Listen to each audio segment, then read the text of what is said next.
I don't know what happens once the evidence is understood by the American people and in sufficient numbers as to force the media to deal with the story, force the government to investigate.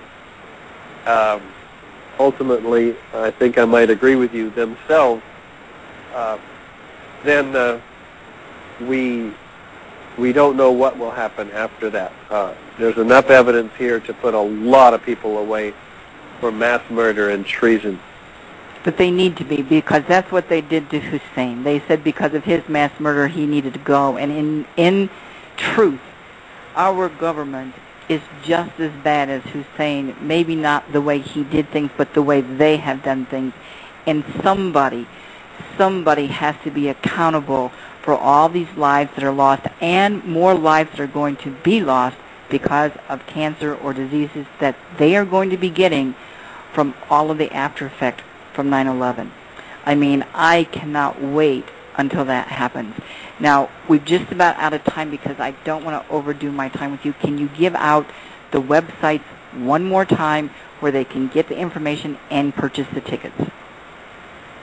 Yes, the website is 911expertspeakout.org, and that is the site where you can watch the trailer to the new documentary, and you can learn more about it. You can also follow the virtual action kit where people can actually do something right from home on the internet. There's a lot of really important things that can be done in the way of spreading this message. So please go to the virtual action kit at 911expertspeakout.org. You can also get tickets there. And don't forget to come to the Wednesday, May 30th event at 7 p.m., the world premiere of this movie at the University of Mexico, room 1041 at 222 University Boulevard. Richard, are you going to a different city every day, or are you like taking, like, say, Albuquerque, and then a couple days going to be at another city, a couple days at another city? Is that how the schedule is set up? Almost every other day, almost every day, we are going to be in another city. After Albuquerque, we'll be flying to Denver, and then Austin, and then up to Chicago, or Oklahoma City, Chicago, Madison, Minneapolis is up there, and Buffalo, Detroit, and on down the East Coast. I certainly hope that the American people truly, truly, Richard, come and see this movie, and with that they can wake themselves up to know the rights that we don't have anymore, because we truly do not have our constitutional rights. And if we, the American people, don't make some stance about our rights, we are really going to be in worse shape than we are right now. So I'm hoping that this movie that you have done is going to be a big kickstart to help the American people go, this is outrageous, this is horrendous, and we're not going to take it anymore. I'm so much hoping for that. You have no idea. Yeah, thank you. Thank you so much, Nancy. You're very welcome. I'm with you on that one. I know our time is up. When you get to Albuquerque, I'm going to try to meet you in person, okay? Great. Looking forward to meeting you.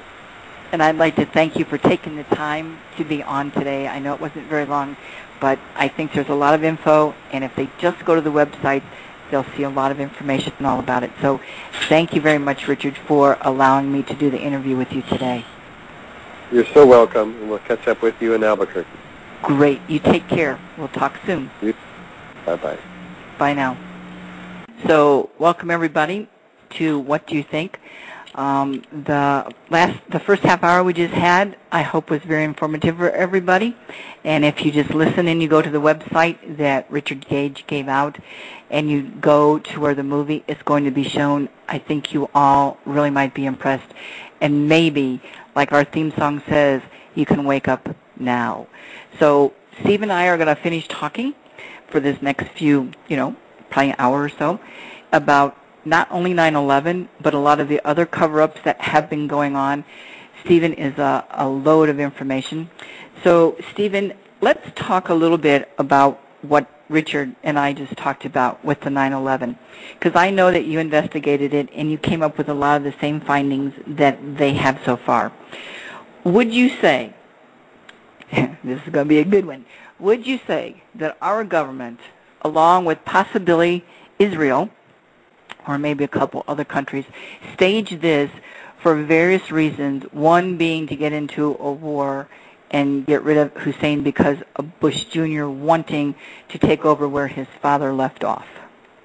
Well, I'm going to tell you, that's where my story begins, was as I told you in September of '98, where I was stopped at 2 o'clock in the morning in Montreal by two men that called me Mohammed. I had New Jersey license plates, and when these men realized I was not Mohammed, they then went into a search type of in my my vehicle, and I had just come by a police sobriety check, so I knew who the police were in Montreal.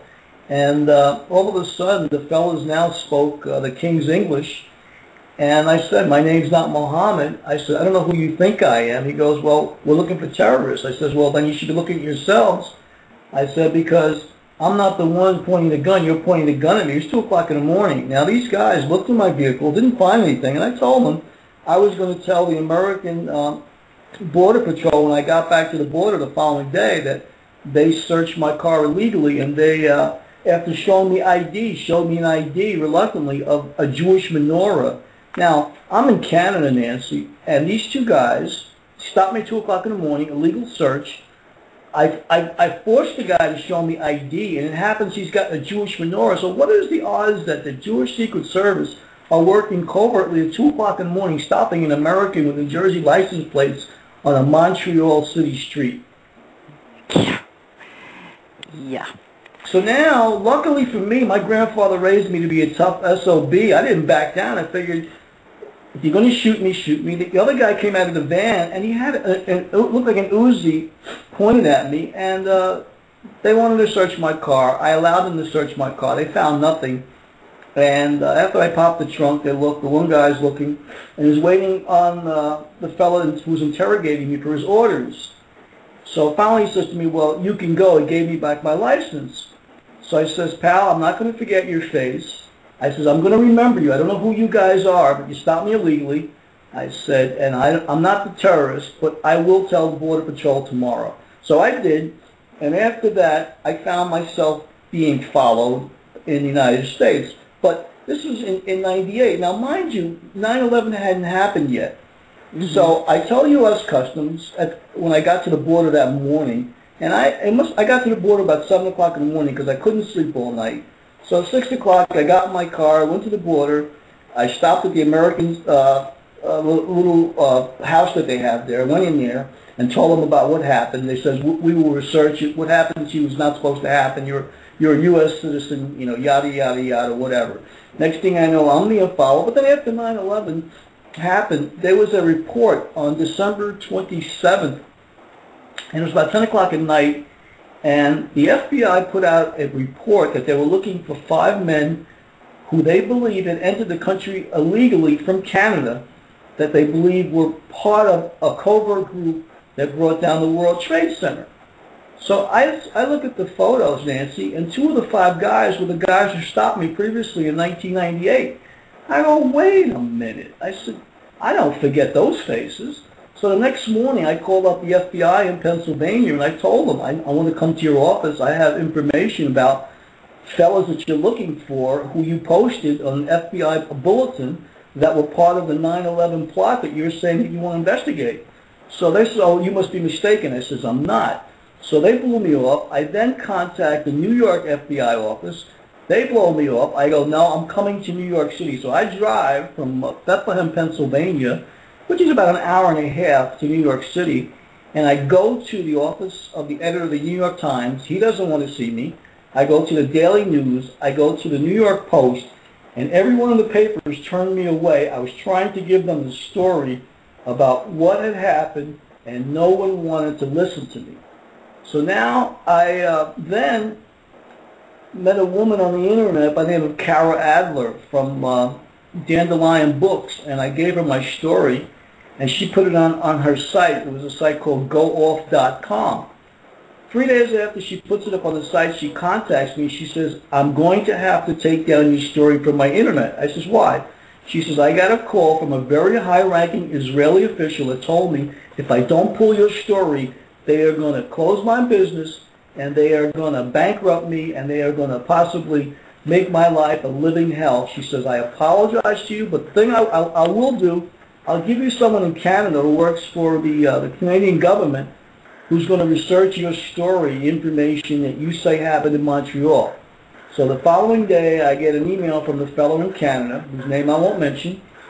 He says, I will get back to you and research this. 2 days later, he gets back to me. He says, I'm sorry, Stephen, but I was told I better drop this like a hot potato or I might never be seen again, and my family, we all might disappear. So at that point, I am now being followed. My computer was crashed, and this was back now in, as I said, right after 9/11. This was like the beginning of the year of 2002. So from 2002, I had become the hunted because I went to the FBI, I went to the New York newspapers, I put it on the internet, and all of a sudden, these Israelis now were following me all over the country for the last 10 years or so, or more. Now it's even more from the end of '98. So I have a very strong, backbone, and I've been able to deal with this all, and I still am adamant and strong about what happened because I know what happened. That's why the FBI director, Nancy, was following me in 2010 in New York City. I'm the assistant director, and then in California later in 2010, because they know I'm one of the few people who can blow this whole situation, and put these guys in jail.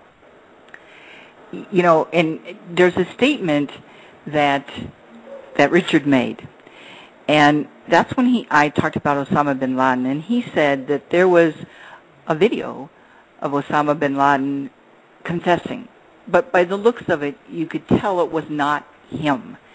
So in some of your information on your website, Stephen, which we're going to give out, you have a photograph that shows Obama and Osama looking pretty much like each other.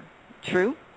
There's no doubt about it. Barack Obama posed with Osama bin Laden in many, many photos, and the one with his hand raised shows indisputably that they both have similar palm prints, and the odds of two men having the same palm prints are 64 billion to 1, which means it has to be Barack Hussein Obama II. And that is why they have done their best to try to keep me off the internet, keep me off the radio, make it so my voice cannot be heard, because I'm one of the few people that was born at night, but it wasn't last night, and I am one who can connect all the dots and tell you all the facets of it. Let me begin, which I didn't say much tonight with Richard. I didn't say anything, for a matter of fact, but there's many things that he might not be aware of, but I will share with you tonight. Building number 7, yes, collapsed without being struck by an airplane. We know that. But maybe what we don't know, or you don't know, listeners don't know, is that Larry Silverstein, who owns the building, this is reported, and he was on TV, and you can find this on YouTube right now if you look. He told reporters that the fire department told him they were going to pull the building. He was referring to number 7.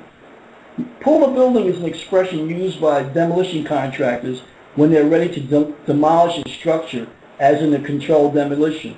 So he knew that Building 7 was going to be demolished as in a controlled demolition, and that's why the building came down in a free fall in less than 11 seconds. It defies logic.